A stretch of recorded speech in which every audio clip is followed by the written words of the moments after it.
¿Sí lo están viendo, chicos, la presentación? Sí. Sí, se ve. Ok, entonces ya regresamos a los polisacáridos.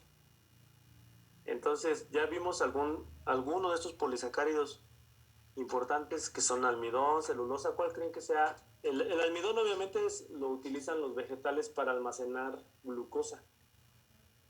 ¿Sí? ¿Están de acuerdo? Ok, dicen ellos que sí. ¿Cómo se llamará el polisacárido que utilizamos nosotros para almacenar glucosa? Glucógeno. Es correcto. ¿A quién dijo? Anótalo. Yo, Neftalí. Tú, Neftalí, estás en lo cierto. Es correcto. Estructuralmente se parece casi idéntico al almidón con el glucógeno.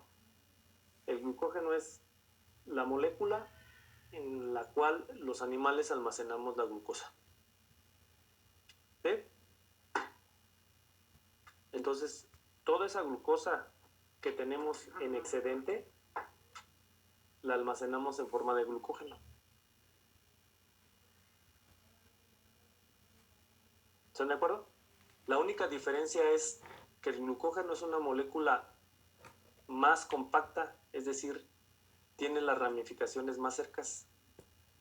Ya ven que yo les decía que el almidón se ramificaba a cada determinado número de unidades. El glucógeno hasta tiene un conteo de cuántas unidades son y tienen una ramificación. Son los enlaces idénticos que el de la glucosa. ¿Vale? El glucógeno. Es correcto. O sea que cuando a veces ingerimos alimento o carne de origen animal, pues también estamos ingiriendo algunos azúcares que contiene ese tipo de alimento, sobre todo el hígado. ¿Cuáles son los dos órganos principales que almacenan glucosa? El hígado y el músculo. Hígado y músculo, es correcto. Ponle todos los derechos reservados, Maime. Ok, es correcto, así como dijo su compañero. Entonces, los dos órganos principales que almacenan la glucosa en forma de glucógeno se llaman hígado y músculo. Pero el músculo es bien envidioso. El músculo lo quiere para sí nada más.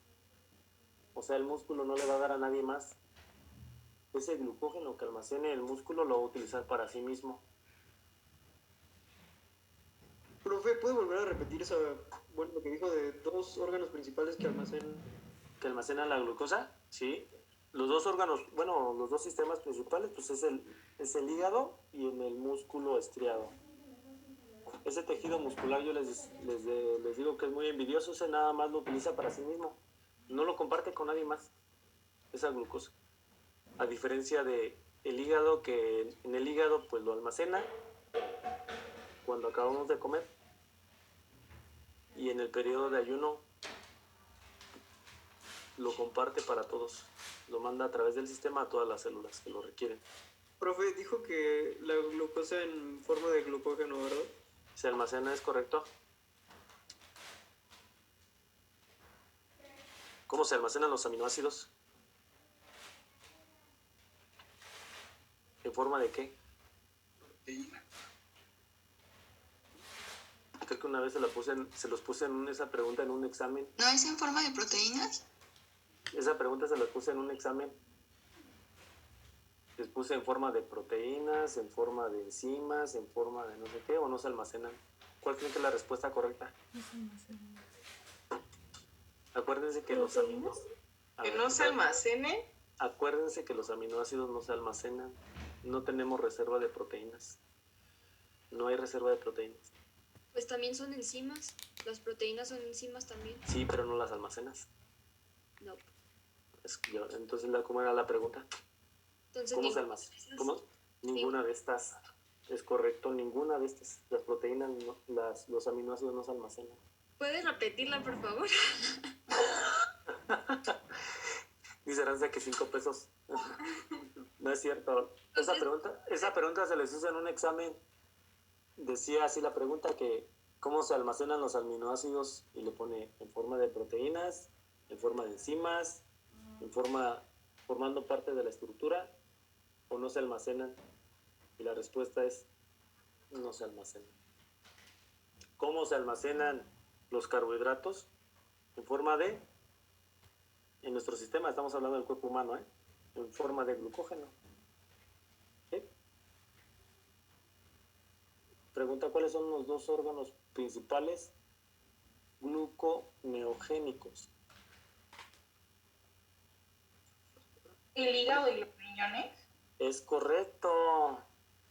Los órganos principales gluconeogénicos. O sea que la glucosa la podemos ingerir o la podemos sintetizar. Las dos cosas. Hay dos formas de obtener glucosa. En forma exógena, o sea, la consumimos. ¿El hígado y cuál? ¿Cuál? ¿Qué? Riñones. Pero eso ponle como así entre paréntesis órganos gluconeogénicos. ¿Qué significa? Que la sintetizan. Una cosa es sintetizarla y otra cosa es comerla o adquirirla. ¿Y ahí solamente la sintetizas, químico? ¿En dónde? ¿En el hígado y en los riñones? Son los dos órganos principales.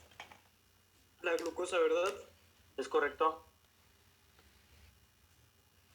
¿Qué? Es que miren, empezamos hablando de, primero así como la estructura, ¿no?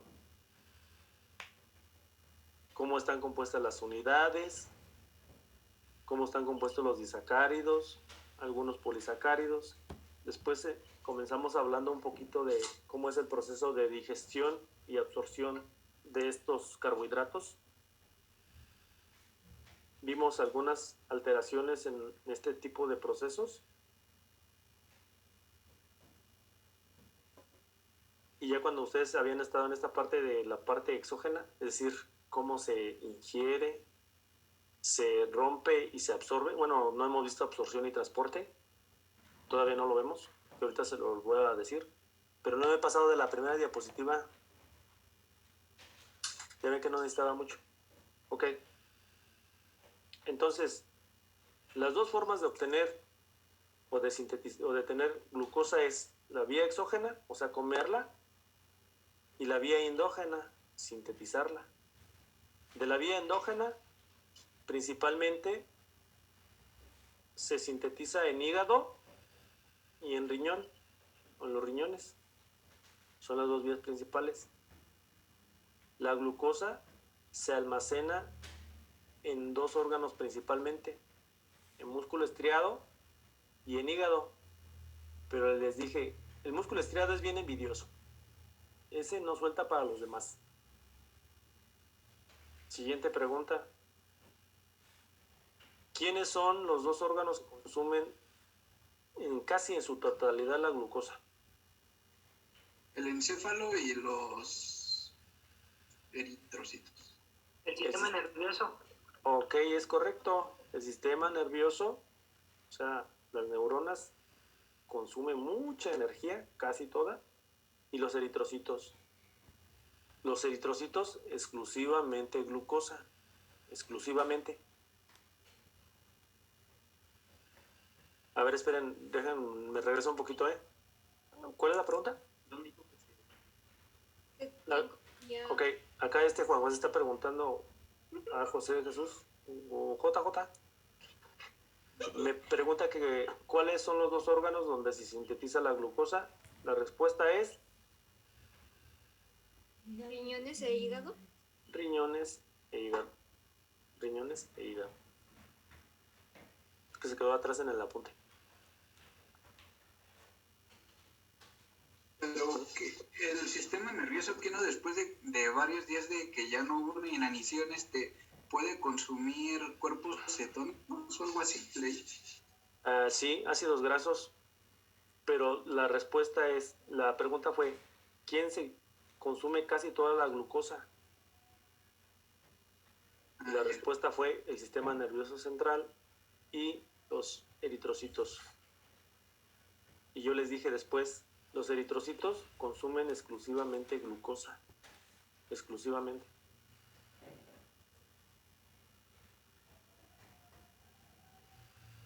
¿Sale? Acuérdense que el día de antier le estaba diciendo, bueno, si ustedes quieren saber si los niveles de glucosa en una persona que tiene fluctuaciones altas o bajas es el adecuado, mídanle la glucosa que está unida a la hemoglobina. Eso se llama hemoglobina glicada. Y van a saber ustedes si una persona está bien controlada o tiene un descontrol en cuanto a sus niveles de glucosa sanguínea. Eso fue lo que les dije. ¿Sí? Bueno, regresando a esa parte, nada más una acotación. Acuérdense que el nivel de la glucosa para una persona sana es de 75 a máximo 100. Eso es para los niveles, eso es para la Asociación Americana de la Diabetes, o sea, la ADA. 100 miligramos por decilitro. Algunas personas le pueden poner miligramos por ciento. Es lo mismo, que digan ustedes miligramos por ciento a miligramos por decilitro. Disculpe, ¿Oigo? una duda, es que la otra vez comentó que era 180. No, escucha. Cuando les dije de 180, me refería al valor del umbral renal. Ah, ok. ¿Sale? Sale, Les- vale. Sí, va otra vez. Para una persona sana, los niveles normales de glucosa sanguínea es de 75 a 100, que tiene un adecuado control. Obviamente, si estás hablando de una persona que le toman en un estado de ayuno o basal, lo tomas una vez y tiene 75, lo tomas en otro episodio y tiene 100, hay una variación significativa, hay que investigar qué está pasando. Si tiene abajo de 75, pues primero hay que investigar su condición. Si es que, cómo fue su ingesta calórica un día anterior. Si es que es así, pues tendrían que repetirlo. Por eso les digo que para que ustedes sepan con precisión si la persona tiene un control metabólico de los carbohidratos, se tiene que medir la hemoglobina glicada, ¿sí? O glucosilada. ¿Sí? Ahora, esta glucosa está circulando en el cuerpo. 2/3 partes de la sangre se filtra a través de los riñones.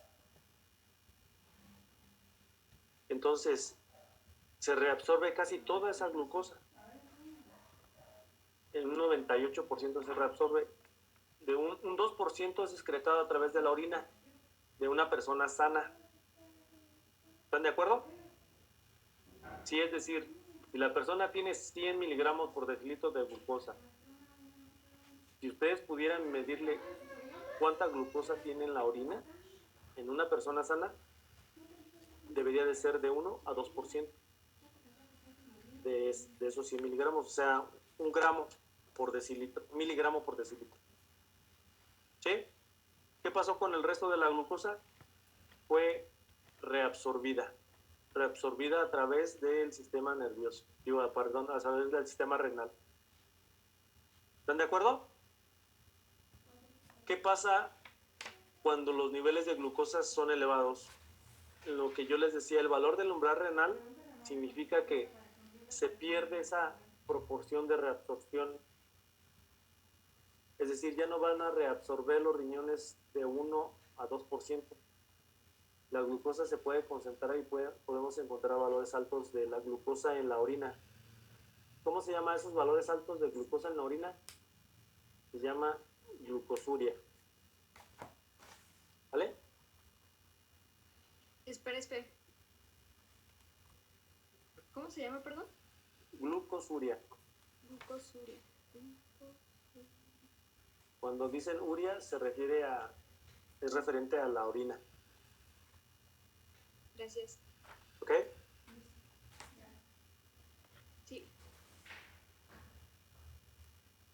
Estoy pausando para que escriban lo que tengan que escribir. Profe, ¿puede repetir lo que es el umbral renal? El umbral renal es cuando pierdes esa proporción de reabsorción de la glucosa en los riñones. O sea, si tienes arriba de 180 ya no vas a reabsorber de 1 al 2%. Puede que reabsorbas menos. Es decir, que en lugar de reabsorber un 98% de la glucosa en sangre, pues reabsorbas un 70 o 80%. O sea, se rompe esa proporción. Y entonces la glucosa, si tú la pudieras medir en la orina, pues ya está patológicamente elevada. Por ejemplo, puede llegar a 100 o a 50 miligramos por decilitro. Y vas a decir, ¿cómo si trae 180 en sangre, cómo va a traer 100 en la orina? porque ella no está siendo reabsorbida y la orina se concentra la glucosa y la desecha después a través de la orina. ¿Sí? Por eso les decía yo que si, por ejemplo, la glucosa permanece crónicamente y por periodos prolongados alta, causa daño a nivel celular, causa daño a nivel tisular. A eso me refería la otra vez cuando estábamos platicando de un paciente con insuficiencia renal. De hecho, ahorita que les mandaron en su caso, ven ustedes el valor de la glucosa de ese paciente, tiene 211 y tiene un pH de 7.22. ¿Qué significará? Pues seguramente tiene un proceso metabólico alterado. ¿Cuál proceso creen que tenga si es una persona diabética? ¿Qué creen que tenga metabólicamente? ¿Cómo? Aparte de hiperglicemia, ¿qué creen que tenga?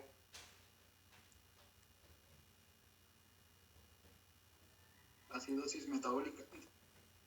Muy seguramente tiene cetoacidosis metabólica. Es correcto. Muy seguramente. ¿Hipoxemia? ¿Verdad? ¿Hipoxemia? Hipoxemia, déjame ver la saturación. Sí, pero no sabemos. ¿Qué crees que la saturación está en 90? De hecho está baja para ser arterial, como comentas. Pero aquí nos vamos a referir desde un punto de vista de los carbohidratos. ¿Cómo estaría su alteración o su patología desde el punto de vista de los carbohidratos? Acuérdense que la primera parte yo me refería a los pacientes cuando tienen una alteración hidroelectrolítica, es decir, cuando sus electrolitos están alterados. Pero aquí ya sabemos una de las causas que puede estar causando esa acidosis. Y seguramente asumimos que es una acidosis metabólica porque trae la glucosa alta. Y parece que es una patología larga, crónica y progresiva. ¿De acuerdo? ¿Tiene acidosis crónica? Cetoacidosis. ¿Ceto? O sea, los cuerpos cetónicos, las cetonas, son las que están causando la acidosis metabólica. Ok, gracias. ¿Ok? ¿Sale? Nada más era para que ustedes tuvieran referencia. ¿Qué pasa si la glucosa permanece alta? Alta con respecto a los valores de referencia que estábamos manejando hace rato. Pues empezaría con daño tisular, ¿no? Sí, empiezan a presentar daño tisular. Se dañan las células, se dañan los tejidos. ¿Podría volver a explicar qué tiene que ver con los carbohidratos? Es que no lo entendí muy bien. Ok, ¿ves si tienes la foto que te mandaron de la gasometría arterial? Sí, ¿Sí? Ok, ¿cuánto tiene de glucosa? de glucosa tiene 211. 211. Ok, tiene 211 de glucosa. ¿Cuánto tiene de pH? 7.22. ¿Cuál es la causa más frecuente de que ese pH esté muy bajo? Cuando la glucosa la tienen alta. ¿Qué productos de los compuestos que hemos visto provocan eso?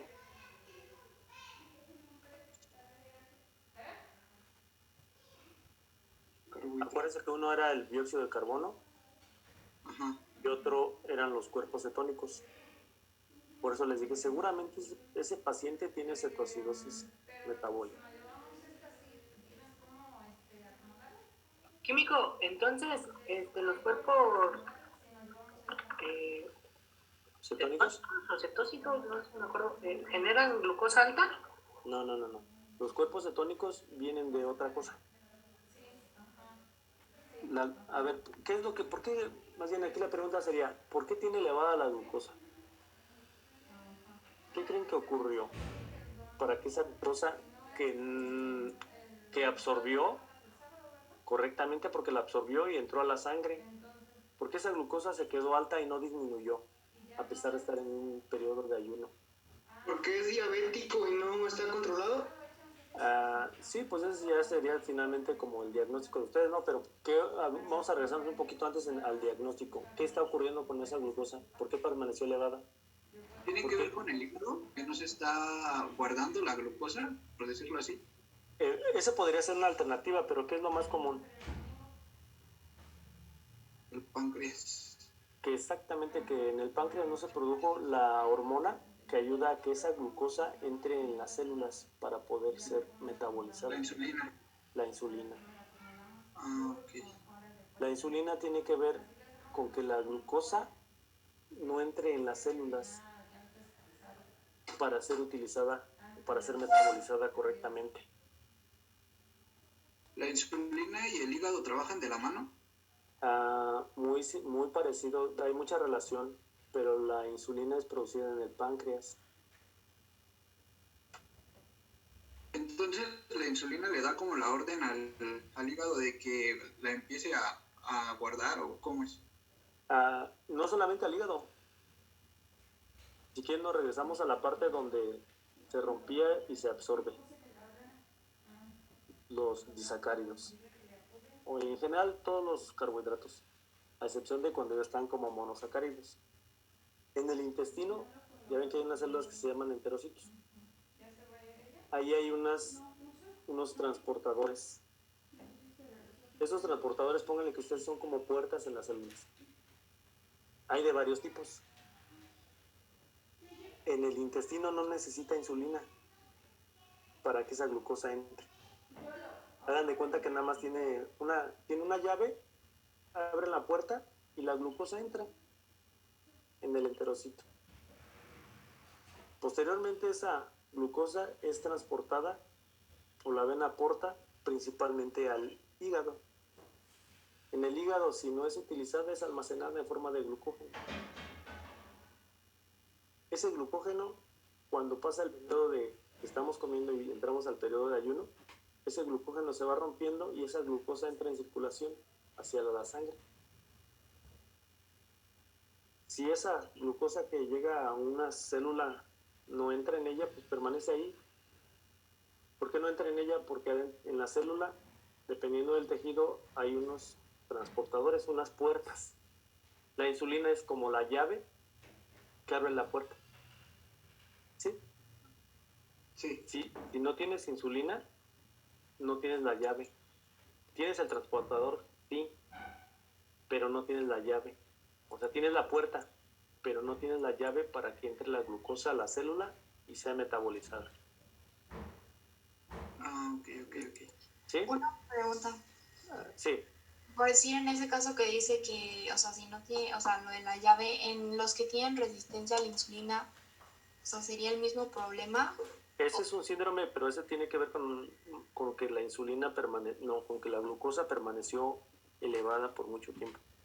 Y eso se llama resistencia a la insulina. Hay personas que tienen condiciones hereditarias a que la insulina no actúe de forma adecuada o se produzca de forma deficiente.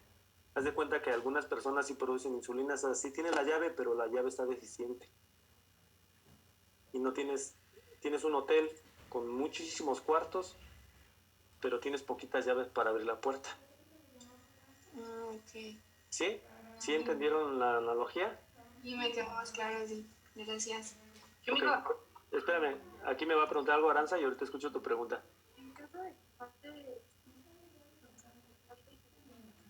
Ok. Bueno, ahorita los vemos. A ver, la otra pregunta. Dígame. Eso, por ejemplo, un ejemplo,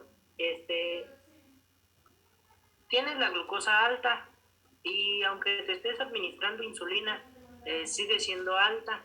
¿Eso podría generar resistencia a la insulina? Si tienes la glucosa y tienes la insulina, entonces tal vez no tengas la puerta, o sea, el transportador está funcionando de forma inadecuada. Pero eso normalmente no ocurriría porque para que llegue una persona a evolucionar, pues entonces a ser adulta, pues debió haber sido desde... Eso no es difícil que ocurra, pero puede ocurrir también. O que la molécula no pueda ser sintetizada correctamente. O sea, vamos a suponer, tú tienes lactosa, rompes en galactosa y en glucosa. Y entonces tu galactosa empieza a circular. Esa galactosa no la puedes utilizar como energía, tiene que ser transformada o sintetizada a glucosa. Si no tienes para sintetizar de galactosa a glucosa, esa galactosa se empieza a acumular en ciertos tejidos y te produce alteraciones. ¿Sí me explico? Acuérdense que había 3 monómeros importantes, ¿se acuerdan? Desde un punto de vista bioenergético. ¿Cuáles eran esos monómeros? Es glucosa, galactosa y fructosa. ¿Sí? Sí. ¿Qué pasa si la fructosa no la puedes sintetizar a galactosa? Se empieza a acumular la fructosa en la sangre, eso se llama fructosemia. ¿Qué pasa si la galactosa no la puedes sintetizar a glucosa?